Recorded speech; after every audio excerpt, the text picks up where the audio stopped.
Hello friends, आप सभी बेहतरीन साथियों को नमस्कार। हमारे एक व्यूअर है एमजे अंसारी।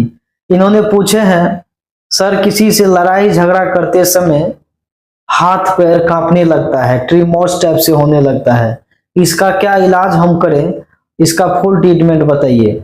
आज इसी विषय को हम लोग समझेंगे और हम लोग जो मेडिकल में इसका ट्रीटमेंट करते हैं वो भी आपको बताएंगे। तो बने रहिए मेरे वीडियो तक। वीडियो आपको अगर अच्छा लगता हो तो लाइक भी कर दीजिए, शेयर भी कर दीजिए। मेरे चैनल पे अगर आप नए हैं तो प्लीज आपसे रिक्वेस्ट है, चैनल को सब्सक्राइब भी कर लीजिए। आइए अब अपने टॉपिक पे बात करते हैं। देखिए, अक्सर आप किसी न किसी भीड़ में देखे होंगे, कहीं ना कहीं जब एक दूसरे से अगर लड़ाई करते हैं, किसी कारण से एक दूसरे पर्सन लड़ाई करते हैं, तो एक पर्सन को देखे होंगे वो एकदम थरथराने टाइप से रहता है, गुस्सा से पूरा आवेश रहता है, लगता है जो हम कुछ कर देंगे, यानी कि उसका बॉडी जो है अपने आप में काबू नहीं रहता है। तो इस सिस्टम को समझने के लिए सबसे पहले हमको अपने ब्रेन के अंदर स्थित नर्व को समझना पड़ेगा। नर्व यानी नस को। ब्रेन के अंदर सिंपैथेटिक नर्वस सिस्टम होते हैं। पहला होता है पैरासिम्पैथेटिक नर्व और दूसरा होता है सिंपैथेटिक नर्व।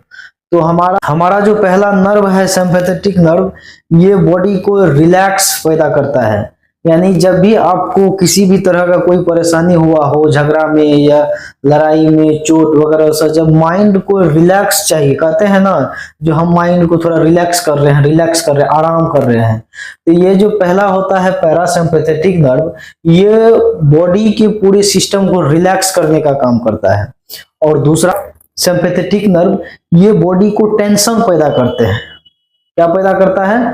टेंशन पैदा करता है। जब भी आप किसी भी चीज से, अगर आपको मान लीजिए लड़ाई झगड़ा हो रहा है, किसी कारण से आपको अकारण गुस्सा आ रहा है, घबराहट हो रही है, परेशानी बढ़ रहा है, किसी के प्रति आपको ईर्ष्या हो रहा है, द्वेष भावना है, उसके प्रति आपको गुस्सा आएगा, तो उस कंडीशन में ये जो सिंपैथेटिक नर्व है, ये टेंशन पैदा करेगा और ये माइंड जो रिलैक्स है उसको कन्वर्ट कर देता है टेंशन में। और ये जब टेंशन पैदा करेगा तो आपकी बॉडी में जो एनाबॉलिक स्टेरॉइड होता है, एनाबॉलिक स्टेरॉइड का काम है आपके बॉडी को ताकत देना। यानी आपके बॉडी में स्ट्रॉन्ग, यानी कि आप किसी से फाइटिंग करेंगे या कोई आप कठिन वेट को अगर आप उठाएंगे, किसी भी वस्तु को उठाने के लिए बॉडी में ताकत की जरूरत होती है, तो वो ताकत जो होता है वो एनाबॉलिक स्टेरॉइड होता है। एनाबॉलिक स्टेरॉइड यानी बॉडी के हर सेल्स को एक्टिव करता है,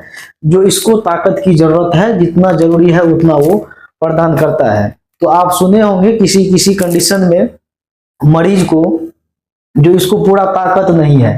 ताकत इसलिए नहीं होता है कि उसका जो बॉडी का एनाबॉलिक स्टेरॉइड होता है वो एकदम से स्लो हो जाता है।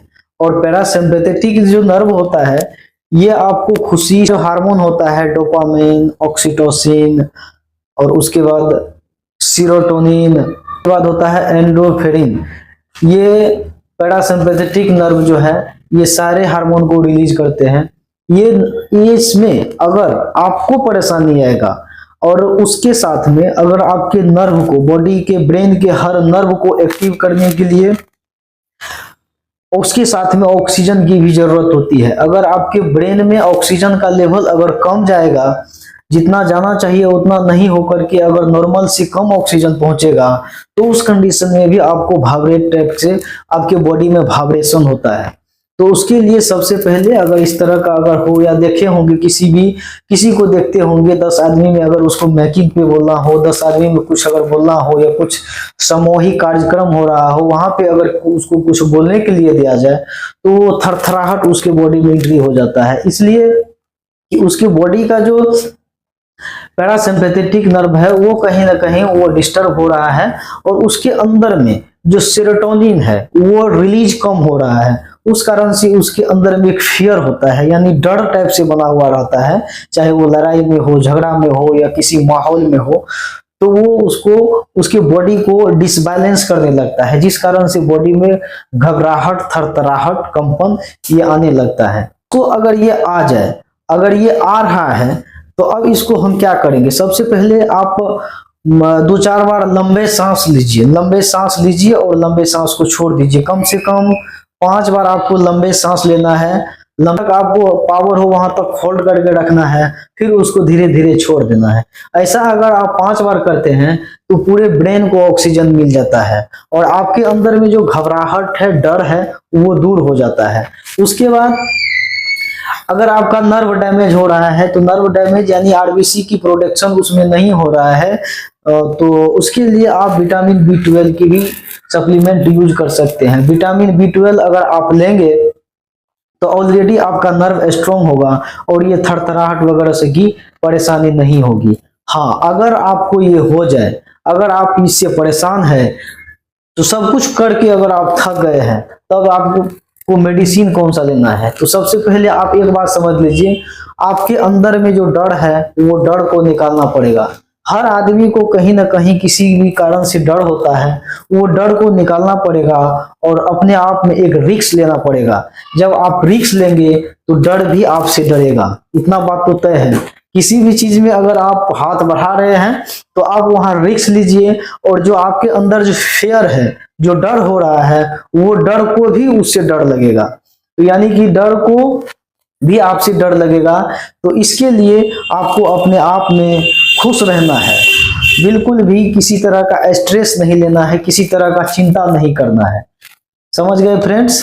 अब इसका इलाज हम क्या देते हैं, अगर ये कंडीशन हो जाए तो इसका इलाज हम क्या करेंगे। उसका इलाज सबसे पहले कहीं कुछ नहीं है, आपको एक न्यूरोसिटाम प्लस टेबलेट आता है और इसमें पैरासीटाम 800 mg और सिटीकोलिन जो होता है 400 mg होता है। ये टैबलेट एडल्ट पेशेंट के लिए है। ये टैबलेट उसको सुबह शाम बीजी डोज में 15 दिन ही देना है। उसके साथ एक होता है neuro APT D3, neuro APT D3, ये कैप्सूल आता है और ये कैप्सूल रात की रात 15 दिन देना है। इतना देने से उसके बॉडी का जो नर्व है वो स्ट्रांग होता है और उसके नर्व में एक्स्ट्रा ऑक्सीजन सप्लाई होगा और उसका नर्व का जो संकीर्ण है, संकुचन है, वो भी कम होता है। और ये दवाई लेने से आपका जो थरथराहट है, घबराहट है, वो पूरी तरह से ठीक हो जाता है। वीडियो अगर आपको अच्छा लगा हो इसको लाइक कर दीजिए, अपने दोस्तों के पास शेयर कर दीजिए। YouTube चैनल पे नए हैं तो चैनल को कृपया सब्सक्राइब कर लीजिए। मिलते हैं अगले वीडियो में, तब तक के लिए नमस्कार।